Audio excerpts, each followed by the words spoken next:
Bienvenido a las noticias más importantes de Estados Unidos.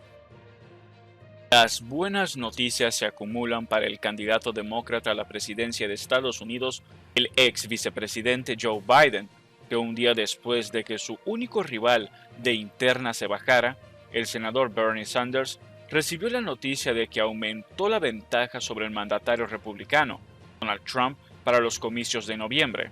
Según la última encuesta de SSR realizada para la cadena CNN, el moderado Joe Biden está 11 puntos por delante del presidente de Estados Unidos con un 53% de las preferencias de los votantes frente al 42% del magnate. Joe Biden tiene una ventaja sobre Donald Trump ya que es más confiable para manejar varios problemas clave, incluida la respuesta al brote de lo que está afectando al país, 52% al 43%. La atención médica en general, 57% a 39%, y ayuda a la clase media, 57% a 38%, reveló el sondeo, según el sitio especializado Real Clear Politics, que promedia las encuestas principales. Biden está por delante por un promedio de más de 6 puntos y en todas las encuestas, Trump la semana pasada había cortado a distancia con el candidato demócrata, impulsado porque las campañas de la oposición se congelaron debido a la cuarentena que está afectando al país, mientras que él ganó entre 2 y 3 horas diarias de exposición en los medios por sus informes sobre la lucha contra lo que está afectando el país y el mundo. Pero los desalentadores indicadores económicos, Estados Unidos registró un nuevo récord de pedidos de subsidios de desempleo esta semana, amenazan el eje central de la campaña por la reelección del presidente republicano, encerrado en el dilema de cómo reactivar la economía sin flexibilizar los controles para contener la situación actual. Donald Trump está en un lugar único. Ningún otro presidente estadounidense cerró deliberadamente una economía en alza en un año electoral. Sería una amarga ironía si la economía y el mercado bursátil, que pasó 3 años celebrando, no pueden escapar del barro y terminan condenando una carrera política, consideró el analista de la CNN Stephen Collinson. Por ahora, los votantes mantienen la confianza en el rumbo económico. De acuerdo al sondeo de CNN, Donald Trump supera por poco a Joe Biden, en quien haría un mejor trabajo manejando la economía de Estados Unidos, con un 50% diciendo que lo haría el actual presidente frente a un 46% que optó por el demócrata.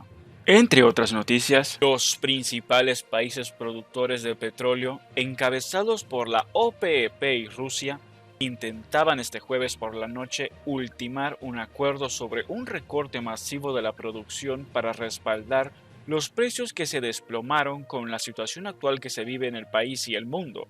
Están cerca de un acuerdo, pronto sabremos qué es, dijo el presidente estadounidense Donald Trump hacia las 22:30. Tras hablar con su homólogo ruso Vladimir Putin y el rey Salmán de Arabia Saudita.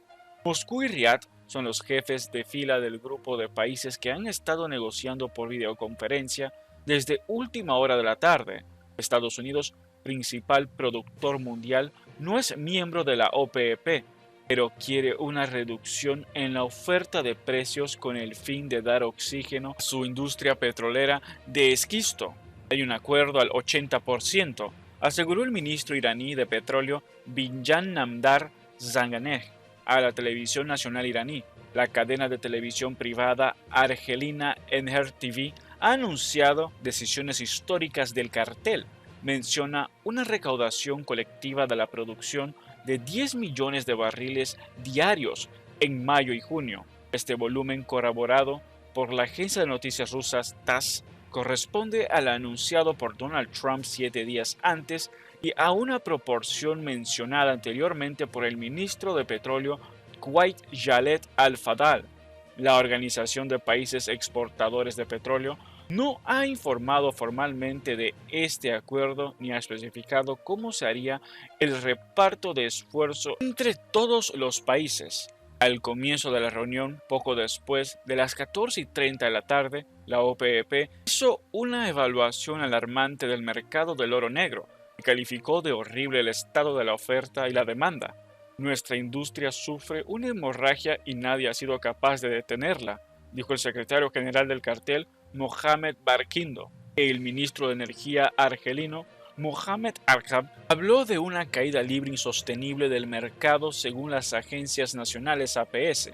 La Agencia Internacional de la Energía lo había tachado de shock sin precedentes, con una desaceleración de la economía mundial que conducirá a un superávit de crudo que podría alcanzar los 25 millones de barriles diarios. En abril, según Restart Energy, los precios europeos del Brent europeo y del WTI estadounidense acusaron el golpe y cerraron marzo como el peor trimestre de su historia, con mínimos nunca vistos desde el 2002. Se necesita una reducción drástica de la producción, la principal arma de los miembros del cartel y sus aliados, para hacer frente a la caída de la demanda en un mercado que ya estaba en superávit antes del inicio de la situación actual.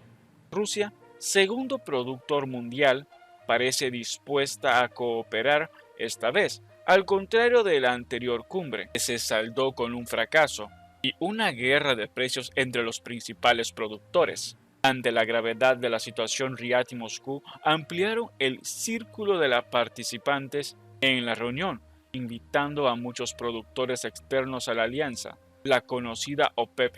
En su discurso introductorio, el ministro ruso de Energía, Alexander Novak, aplaudió el jueves la presencia de 9 países adicionales como Canadá y Noruega. También se invitó a Estados Unidos, pero pese a la implicación de Donald Trump a favor de un acuerdo entre productores, su país no puede participar directamente en estas discusiones porque se lo impide su reglamentación antimonopolio. Noruega, Brasil, Canadá y Estados Unidos han afirmado que están dispuestos a reducir su producción diaria de petróleo, afirmó sin embargo Sangenhatch el jueves por la noche, mientras que las empresas estadounidenses han estado bombeando hasta ahora niveles récord de 13 millones de barriles diarios. Se espera que la producción alcance un máximo de 11.8 millones de barriles diarios, debido al impacto de la situación actual en la economía, según la Agencia de Información Energética estadounidense. Ante la urgencia, el viernes serán los ministros de energía del G20 quienes abordarán el estado del mercado en una reunión extraordinaria. Entre otras noticias, el canciller de Venezuela, Jorge Arreaza, calificó este jueves de insólita la actitud arbitraria y genocida que mantiene el gobierno de Estados Unidos contra su país, en medio de la contingencia epidemiológica generada por lo que está afectando al país y al mundo. El diplomático recalcó que la administración Trump se niega a levantar las sanciones unilaterales y correctivas impuestas al país suramericano, las que tienen el único propósito de boicotear la revolución bolivariana. Arreaza señaló que desde Washington se amenaza y persigue a los buques que pueden traer gasolina al país, así como a los proveedores de insumos y aditivos para producirla en Venezuela, por lo que calificó la política injerencista del presidente Donald Trump hacia la nación como un acto de crueldad en su máxima expresión. En otras oportunidades, el dirigente venezolano ha afirmado que la campaña de agresión a Venezuela por parte de los Estados Unidos es parte de su estrategia hacia la reelección, lamentando que la prioridad del mandatario estadounidense sean los resultados electorales y no la atención a la situación que actualmente está afectando al mundo, a pesar del reciente llamado del secretario general de la Organización de las Naciones Unidas, Antonio Guterres, a abandonar las posturas belicistas y las sanciones a países durante la situación actual. Estados Unidos ha reaseado sus hostilidades contra Venezuela, Nicaragua y Cuba.